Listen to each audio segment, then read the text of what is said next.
Boa noite a todos, graça e paz de Jesus. Nós vamos ler a palavra de Deus mais uma vez no Evangelho de Lucas, o capítulo 10. Evangelho de Lucas, capítulo 10.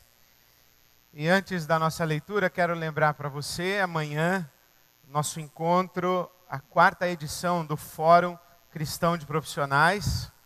Amanhã às 20h30, aqui na IBAB. O nosso convidado é o Rodrigo Pimentel. Se você tem acompanhado as notícias do que tem se passado no Rio de Janeiro, tem visto o Rodrigo Pimentel é comentarista da Rede Globo na área de segurança pública. Foi comandante do BOPE. Ele inspirou a composição do Capitão Nascimento no Tropa de Elite 1 e 2. É coautor com outros militares e jornalistas dos livros Elite da Tropa 1 e 2, é co-roteirista do filme junto com o José Padilha, do Tropa de Elite 1 e 2, enfim.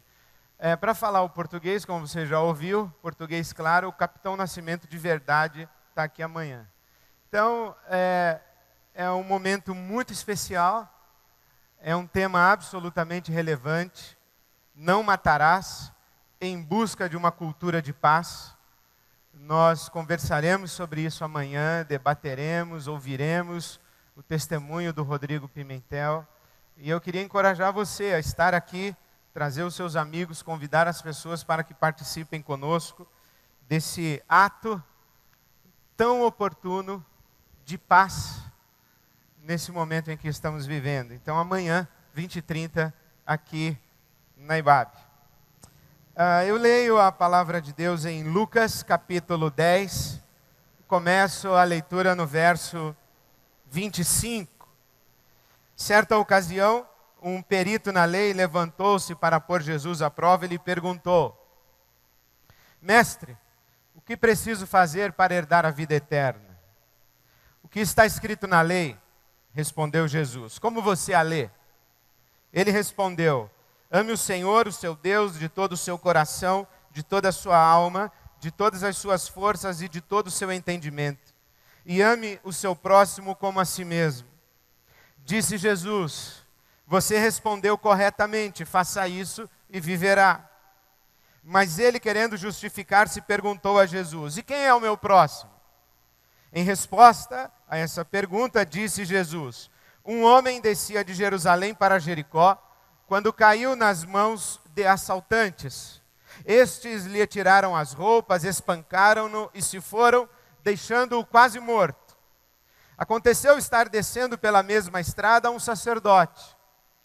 Quando viu o homem, passou pelo outro lado, e assim também um levita, quando chegou ao lugar e o viu, passou pelo outro lado.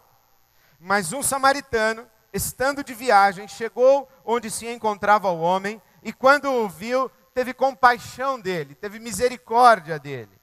Aproximou-se, enfaixou-lhe as feridas, derramando nelas vinho e óleo. Depois colocou-o sobre o seu próprio animal, levou-o para uma hospedaria e cuidou dele. No dia seguinte, deu 2 denários, ou pagou 2 diárias ao hospedeiro, e lhe disse: Cuide dele. Quando eu voltar, lhe pagarei todas as despesas que você tiver. Qual destes 3 você acha que foi o próximo do homem que caiu nas mãos de assaltantes? Aquele que teve misericórdia dele, respondeu o perito na lei. Jesus lhe disse: Vá e faça o mesmo. Vamos orar?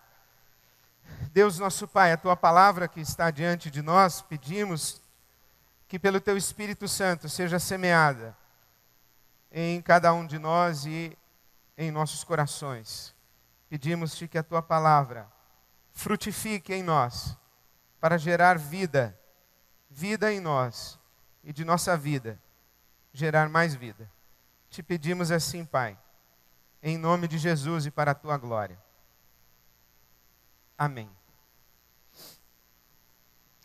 Pergunta que eu gostaria de responder hoje é, afinal de contas, por que é que eu não posso deixar um homem caído à beira do caminho? Por que é que eu não posso ser indiferente a este homem que foi vítima de assaltantes? Por que é tão condenável que eu passe por ele e atravesse a rua? Por que é tão condenável que eu o deixe caído e não o ajude? Por que é que eu devo me debruçar sobre este homem que está caído à beira do caminho? Cuidar dele?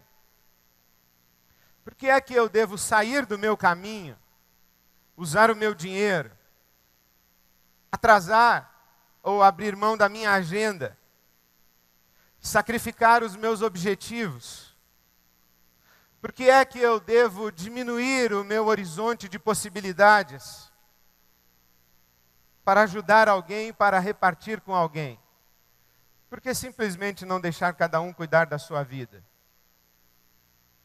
Por que simplesmente nós não podemos dizer, é uma pena, azar o dele, cada um tem seu destino, cada um tem sua sina, vai saber o que Deus quer fazer na vida desse homem, vai ver, mereceu.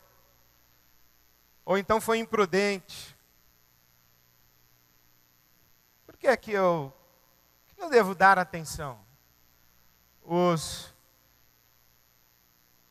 hebreus têm um ditado que é muito cruel, e eu me sinto à vontade por citar, porque quem me ensinou esse ditado foi um rabino. E os hebreus têm um ditado que diz o seguinte: se você vir um cego, chute-o, porque você deveria ser mais misericordioso do que Deus. Esse era o raciocínio dos homens à época de Jesus. Se esse homem é cego de nascença, é porque mereceu. Está pagando o pecado, ou seu ou dos seus antepassados. Então a pergunta é: por que é que eu não posso deixar um homem caído à beira do caminho? Considerando o nosso mundo, está absolutamente constatado que não é possível que toda a população mundial tenha o mesmo padrão de vida dos habitantes da Califórnia, por exemplo. Não há estrutura e sustentabilidade de recursos naturais para tanto ar-condicionado. Se todas as famílias do planeta Terra tivessem 1, 2 ou 3 aparelhos de ar-condicionado em casa, não haveria a menor condição de sustentabilidade e de produção dessa energia toda. Então, como diz o ditado, que é outro ditado cruel, a sabedoria popular sabe ser cruel.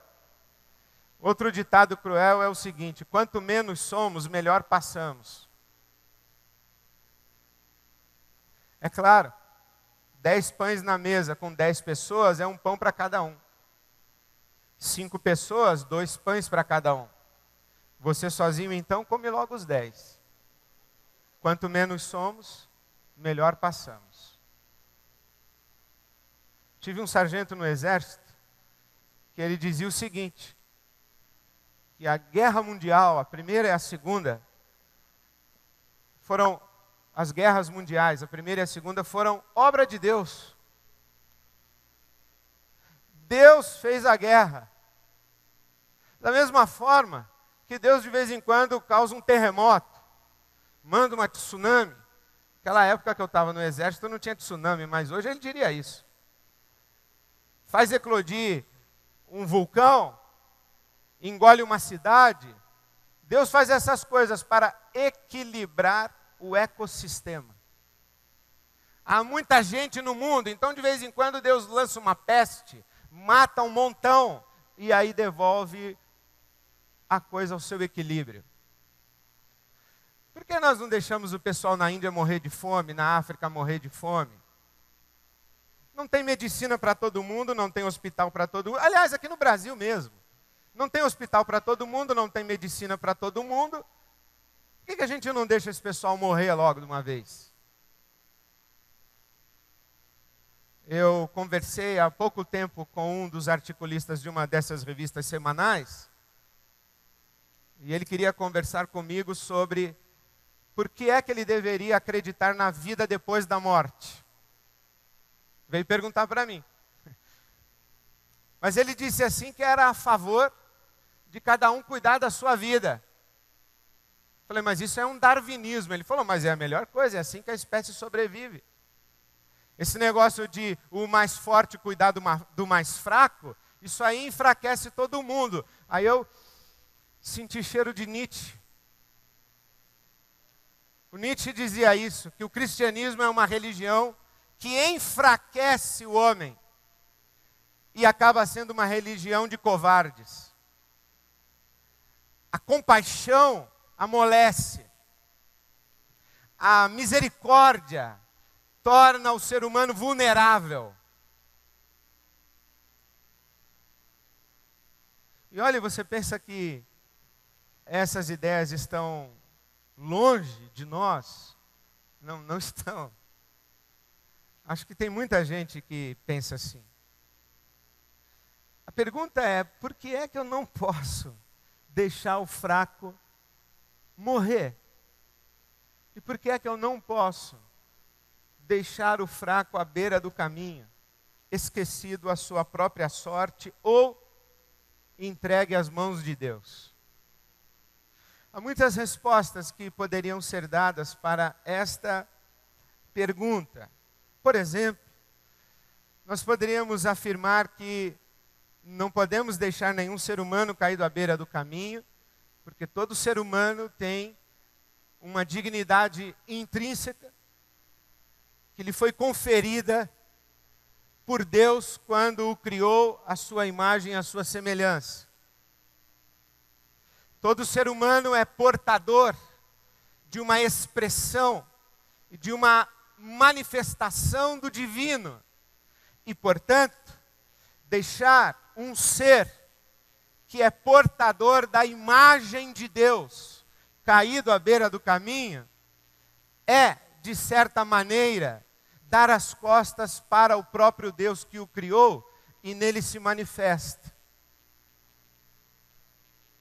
Aquilo que é portador da imagem de Deus, da manifestação de Deus, é para nós considerado sagrado.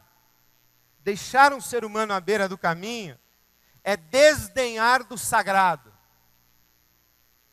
Poderíamos dizer, talvez de uma outra forma mais pragmática, dizer o seguinte, que se permitirmos o abandono dos fracos, um dia seremos nós os fracos. E se permitirmos um mundo em que os fracos estão à beira do caminho e ninguém lhes estende a mão, pode bem ser que chegue o dia em que esse fraco seja você. Então é melhor construirmos um mundo em que se estende a mão para o fraco na eventualidade de que um dia eu precise de alguém que me estenda a mão. Aí já é uma questão de interesse pessoal. Mas eu escolhi uma outra resposta. De por que é condenável. E por que é que Jesus lança a sua crítica contundente a estes que ignoraram um homem caído à beira do caminho. É porque esta generosidade, este ato de solidariedade, essa aproximação de compaixão, é que nos humaniza. É isso que nos faz gente. É isso que nos distingue das feras e dos bichos, e das coisas, dos objetos. É isso que nos faz humanos. É aí que mora a nossa humanidade. É nesse encontro com o fraco. É aí que mora a nossa humanidade. E eu quero extrapolar. Eu não estou falando de generosidade, de bondade para com o filho e a filha, para com o cônjuge, para com a família estendida, a bondade para com os amigos, as pessoas a quem queremos bem. Também não estou falando de bondade e generosidade para pessoas que podem retribuir o nosso gesto de bondade. E muito menos estou falando de bondade e generosidade para com aquelas pessoas que são merecedoras da nossa compaixão. De vez em quando alguém está sofrendo e nós ouvimos o seguinte comentário: que triste, fulano não merecia isso. Que triste, fulana não merecia aquilo. E é bem verdade. Algumas pessoas que eu acompanho o sofrimento, lá no fundo do meu coração eu digo, é injusto. Esta é a pergunta de Harold Kushner: por que coisas ruins acontecem a pessoas boas? E quando eu vejo gente ruim sofrendo, há uma ponta de contentamento e de alegria, escondidinha, que eu não deixo aparecer muito. É uma palavrinha assim de bem feito. Justiça foi feita. Aqui se faz, aqui se paga. Quando é sangue ruim mesmo, a gente olha e acaba até gostando do sofrimento daquele que não merece a compaixão. Mas se nós vivêssemos dessa maneira, nós não seríamos diferentes dos bichos. Se nós vivêssemos esta solidariedade, essa generosidade, essa compaixão seletiva, se vivêssemos essa generosidade seletiva, nós não seríamos diferentes dos bichos. Pense, por exemplo, nesta ação policial militar no Complexo do Alemão deste domingo. Eu não sei quanto a você, mas eu amanheci e nos primeiros momentos do dia, o meu coração foi tomado de uma profunda tristeza, quase de um luto. Isso nós vivemos aqui hoje de manhã, derramamos nesse chão as nossas lágrimas pelos nossos filhos, pelas nossas famílias, pelos nossos relacionamentos conjugais. Levantamos ao céu um clamor, porque num determinado momento nós nos colocamos ali no coração daquela mãe cujo filho está no crime, daquele pai cujo filho está escravizado na droga. Nos colocamos, por exemplo, no coração e na consciência daquele policial militar, homem de bem, fardado, que sai de sua casa, considerando a possibilidade de não voltar,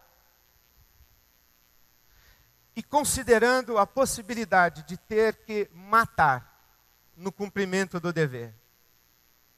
Nenhum homem de bem mata, ainda que no cumprimento do dever, sem sofrer.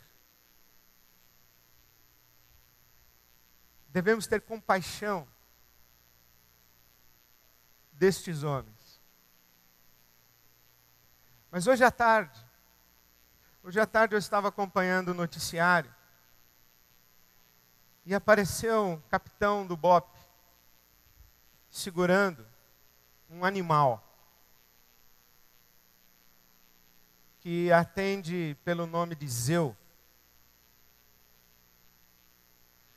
acusado de ter participado do assassinato do jornalista Tim Lopes e considerado pela Polícia Militar do Rio de Janeiro hoje a prisão mais importante dos últimos anos. Zeu. Um homem sem camisa, com um olhar perdido, semblante contorcido. Um bicho, uma besta fera. Eu olhei para aquela imagem e pensei quanta maldade esse homem já não fez. Mas ao mesmo tempo eu pensei quão digno de compaixão e de misericórdia é este ser humano. Sabe o que mais eu pensei?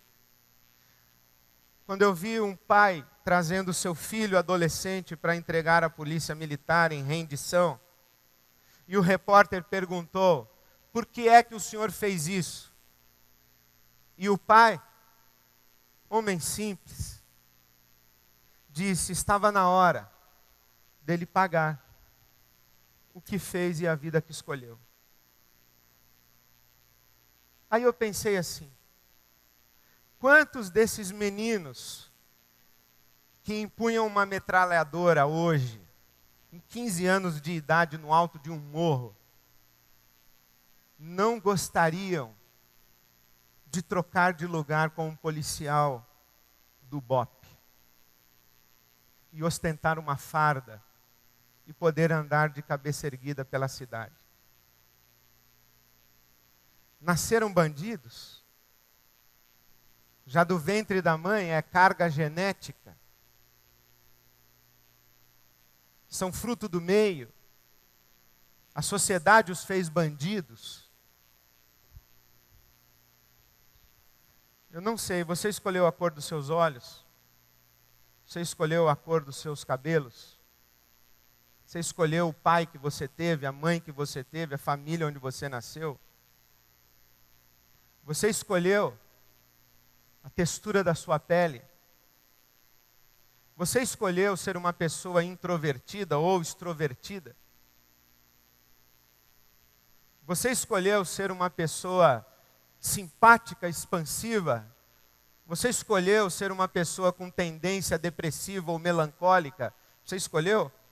Na maternidade você saiu pequenininho, passou lá num balcão, falou: eu gostaria de pegar um pouquinho de melancolia e depressão. Eu gostaria de pegar aqui uma queda de cabelo assim, aos 23, eu queria que começasse a cair o meu cabelo. Você escolheu? O que mais será que você não escolheu? Será que foi você mesmo que escolheu gostar de morango e não gostar de manga? É uma escolha? Você ficou parado, olhou o morango e a manga, falou: eu podia gostar dos dois, mas vou gostar do morango. Isso foi escolha? O que determinou isso? O que determinou seu paladar, seu estado de humor? O que será mais que existe em você e que você não escolheu? Aí você vai dizer: pastor, o senhor condenou agora há pouco o darwinismo, agora o senhor já está caindo para o determinismo genético. Não, não estou não, porque isso é vida de bicho. É o bicho que é determinado geneticamente. Mas eu sei que há muita coisa em mim que eu não escolhi. Mas porque eu fui criado à imagem e semelhança de Deus, um belo dia eu tive a oportunidade de enxergar em mim aquilo que eu não escolhi. E consagrar à mão de Deus aquilo que eu não escolhi. Eu tive a oportunidade de ter o meu entendimento iluminado. Eu recebi amor, alguém me ensinou a palavra de Deus, eu tive ao pé da minha cama na minha infância, na minha primeira infância, a minha avó ajoelhada, intercedendo por mim. Eu tive oportunidades e privilégios, eu estudei, eu fiz 3 refeições ao dia. E hoje, eu não sei o que existe em mim que eu não escolhi. Mas eu sei que eu sou responsável pelo homem que eu sou. Eu sei que eu sou responsável pelo homem que eu estou me tornando. Pelo homem que eu estou sendo. E eu sei que a graça de Deus me dá essa oportunidade.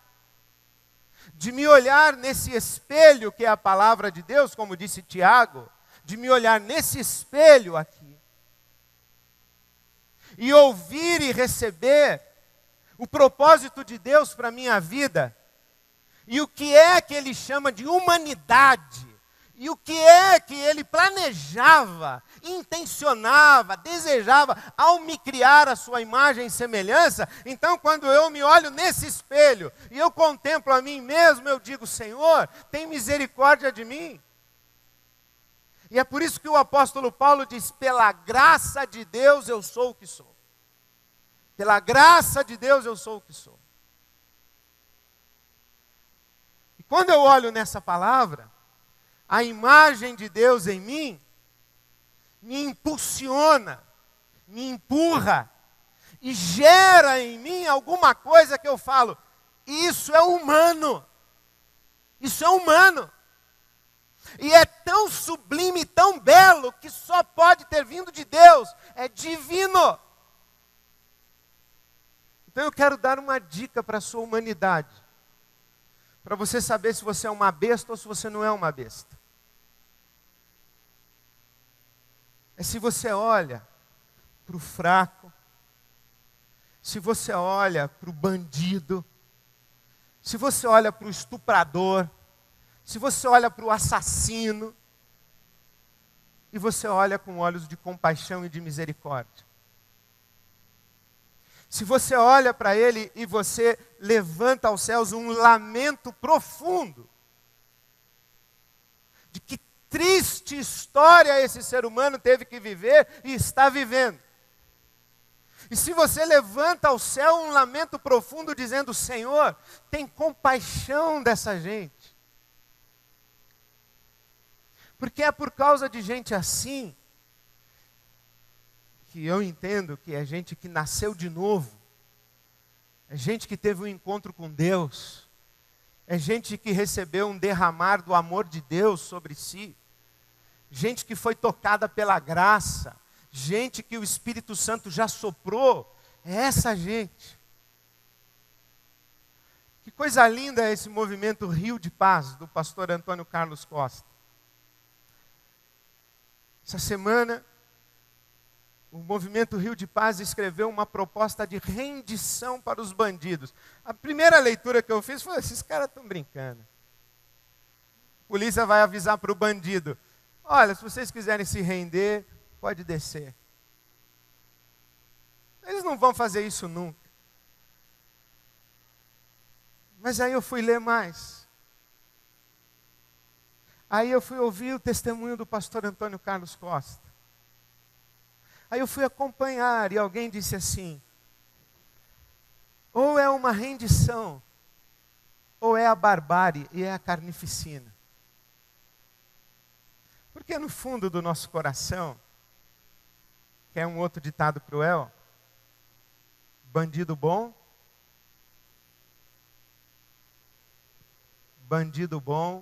é bandido morto. Para Jesus não. Para Jesus não. Ou é a rendição, ou é a carnificina. Hoje um oficial do BOPE disse o seguinte: quem perdoa bandido é Deus, eu só promovo o encontro entre os dois. A nossa tarefa é fazer com que eles se encontrem. A Deus é que cabe perdoar. Sabe, gente, o mundo nosso não se sustenta sem generosidade. Não se sustenta. Os judeus têm uma lenda.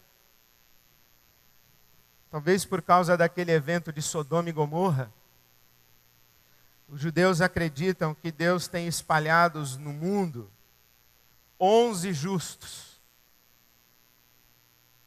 11 justos.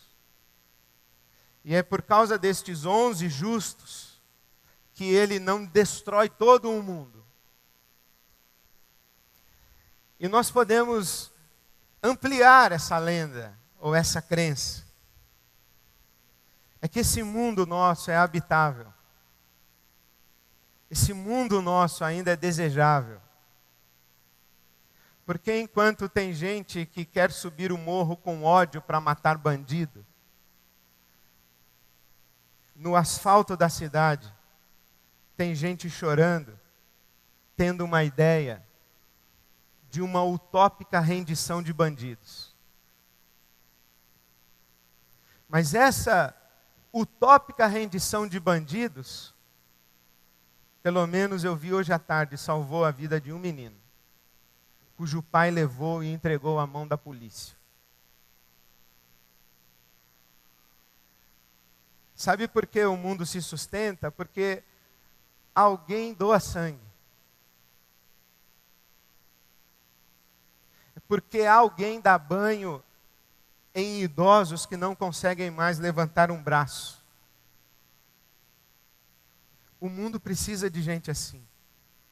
Ora, seria maravilhoso se todo mundo pudesse andar com suas próprias pernas, ganhar com o seu trabalho o seu pão, ter dignidade, ter vergonha na cara. Seria ótimo, mas o nosso mundo não é assim. O nosso mundo está cheio de gente que não consegue sobreviver às suas próprias custas e que precisam desesperadamente de quem lhes estenda a mão. E é esse gesto aqui, olha, que nos humaniza, que nos leva para além da cadeia natural dos bichos e que faz refletir no nosso mundo, nesse universo de Deus, a imagem do Deus Criador de todas as coisas. Quando a mãe cuida da sua criança, sim. Mas quando alguém estende a mão de reconciliação para um bandido, e olha na cara desse bandido, com um olhar de compaixão, de amor, de misericórdia, de súplica pelo derramamento da graça de Deus, nesse momento, o inferno abaixa a cabeça, porque o amor de Deus prevaleceu. E nós temos esse privilégio. Nós temos esse privilégio de, no mundo em trevas, nós sermos estes portadores da imagem de Deus. Como diz a palavra de Deus, estes homens e mulheres de bem, de coração puro, os bem-aventurados que choram, estes, a palavra de Deus diz em Efésios capítulo 3, são um espetáculo para principados e potestades nas regiões celestiais. Quando alguém bate na sua cara, o inferno sugere, devolve.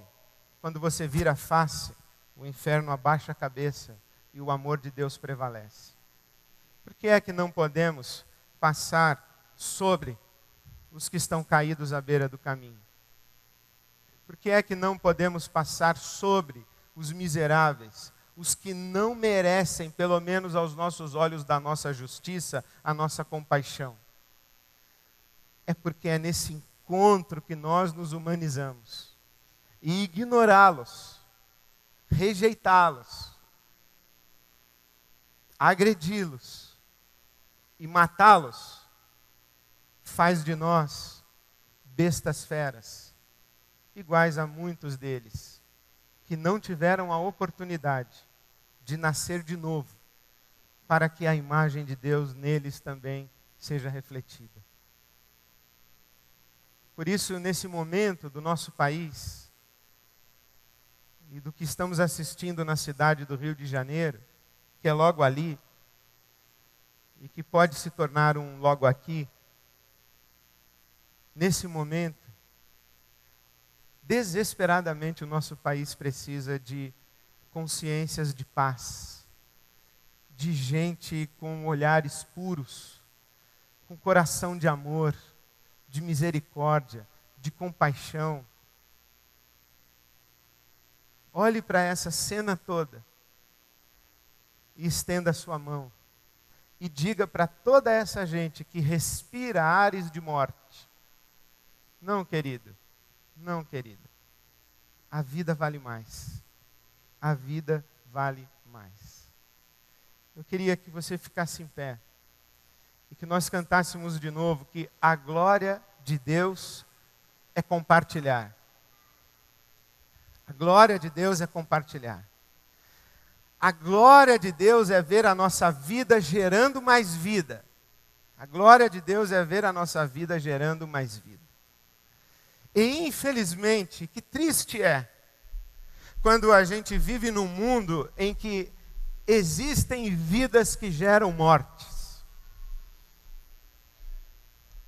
Mas são para estas vidas que geram mortes que nós precisamos estender a mão para abraçá-las, acolhê-las, amá-las e perdoá-las, para que a nossa vida gere vida. A morte não tem a última palavra. Desde aquele domingo da ressurreição, quando Jesus foi levantado por Deus nosso Pai, daquele túmulo, a morte perdeu a autoridade e a prerrogativa da última palavra. A última palavra é da vida, porque a vida vale mais. Ofereça a sua vida a Deus. Ofereça a sua vida a Deus dizendo: Senhor, usa a minha vida para gerar mais vida. Faz de mim um ser humano que expressa e reflete a tua imagem nesse mundo. Gera mais vida. E eu faço um apelo para você, porque eu não duvido que aqui dentro tenha gente que gera morte. Gera morte dentro de casa, gera morte no coração do pai, da mãe, do filho, da filha. Ofereça a sua vida para Deus e diga: Senhor, reescreve a minha história. Faz a minha vida que gera morte, gerar vida, gerar mais vida. Que Deus abençoe a todos. Amém.